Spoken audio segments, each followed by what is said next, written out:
नमस्कार बच्चों, मैं सिद्धि हिंदी विद्यालय से सभी बच्चों को अभिभावकों को स्वागत करता हूं और लेसन नंबर 2 का जो आपको समझाने जा रहा हूं वर्गीकरण, ये वर्गीकरण के बारे में मैं इधर एक वीडियो बनाया हुआ है कि सबसे पहले आगे का जो लेसन था उसमें सांख्यिकी के 2 प्रकार सुने, संख्यात्मक और गुणात्मक। संख्यात्मक सूचना और गुणात्मक सूचना। संख्यात्मक चल के आधार पर प्राप्त होता है संख्यात्मक सूचना, गुणात्मक चल के आधार पर प्राप्त होता है सूचना और गुणात्मक चल। संख्यात्मक चल जो है उसका फिर 2 प्रकार, असतत चल, सतत चल।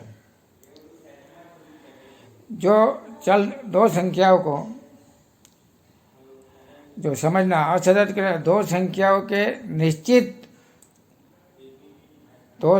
के बीच के जो निश्चित मूल्य धारण करते हैं अथवा गणन किया जा सकता है, उस मूल्य को असतत चल कहते हैं। 2 संख्याओं के बीच की निश्चित संख्या धारण करते हैं या उसका गणना होती है, उसके असतत चल। जैसे परिवार में बालकों की संख्या, मार्ग परिवहन जो रास्ते पर अकस्मात की संख्या, ऐसे फिर एक से कोई प्राकृतिक संख्या 1 2 3 अनंत तक, ऐसे एग्जाम्पल या असतत चल है। इसमें कोई भी 2 संख्या के बीच की निश्चित संख्या धारण कर सककर गणना होती है। दूसरी बात है सतत चल। सतत चल में कि 2 संख्याओं के बीच में सभी जितने भी मूल्य आते हैं, ये सबको धारण कर सकता है, उसे सतत चल है। असतत में कोई एक संख्या निश्चित होती है, जब सतत चल में 2 संख्या निश्चित होती है। समझ में आ गया ना? और इनका जो उदाहरण आप लेंगे, ये उदाहरण आपको व्यक्ति की ऊंचाई, दिन का तापमान, ऐसे सतत चल का है। दिन का तापमान हम सभी गणना करते हैं।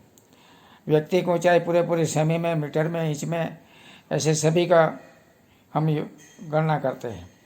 तो सतत चल और असतत चल, ये इसका डिफरेंस है। तापमान भी सेल्सियस में मापा जाता है, ऊंचाई भी सेंटीमीटर, फुट, इंच में नापी जाती है। असतत चल संख्यात्मक सूचना जो है, अभी असतत चल द्वारा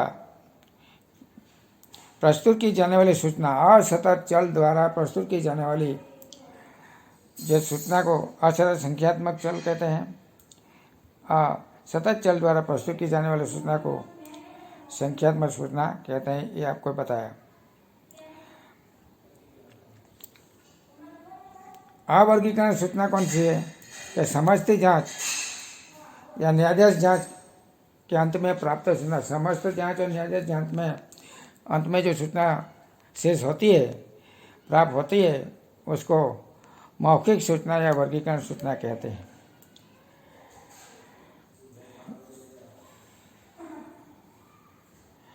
ये सूचना वैसे व्यवस्थित करके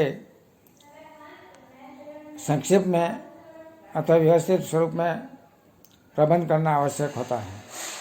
अवर्गीकृत सूचना संधिनी में व्यवस्थित स्वरूप में प्रबंधन करने की क्रिया को सूचना का वर्गीकरण कहते हैं। ये वर्गीकरण दिया हुआ है कि अवर्गीकृत सूचना को संक्षेप व्यवस्थित स्वरूप में प्रबंधन करने की जो क्रिया है, वो सूचना को वर्गीकरण कहते हैं। उसी तरह आपको मैंने इधर बताया हुआ है। दूसरी बात, आपको एक पॉइंट बताना चाहता हूँ। वर्गीकरण 2 टाइप का है। संख्यात्मक सूचना का वर्गीकरण गुणात्मक सूचना का वर्गीकरण। मानो कि एक विस्तार में रहने वाला 100 परिवार है, इसमें एक न्यायाधीश का चयन करने परिवार किया हुआ है, इसमें बालकों की संख्या सूचना एकत्रित की जाती हो तो ये परिवार के बालकों की संख्या आपको एक 100 अलग अलग अवगत सूचना कहेंगे और उसका अध्ययन और निष्कर्ष प्राप्त करेंगे। निर्णय में से एक भी बालक न रहता हो ऐसा परिवार हो, और उसके बाद 35 परिवार हो, 2 बालक वाले 40 परिवार हो। ये नीचे एक दिया हुआ है, बालकों की संख्या 0, 1, 2, 3। परिवार की संख्या कौन सा है? जिसके घर में कोई भी बालक नहीं है ये है 10। किताब में देखो, 1 बालक है 35, 2 बालक है 40 और 3 बालक है 15। ऐसे परिवार के बालकों की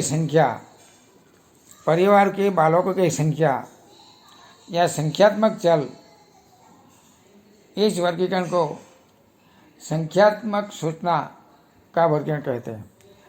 संख्यात्मक सूचना का वर्गीकरण कहते हैं, बराबर, जिसमें संख्या आती हो। और दूसरा है परिवार के मुख्य व्यवसाय। परिवार के बालकों की संख्या अपन संख्यात्मक सूचना क्या है, और व्यवसाय जो है ये गुणात्मक चल कहते हैं, क्योंकि इसमें गुणात्मक सूचना का वर्गीकरण कहेंगे। तो इस तरह से बच्चों आप सूचना सतत चल, संख्यात्मक सूचना, गुणात्मक सूचना, संख्यात्मक सूचना को गुणात्मक वर्गीकरण का प्रकार, ये संख्यात्मक सूचना किसे कहते हैं, गुणात्मक सूचना किसे कहते हैं, आपको मैंने बताया। Thank you.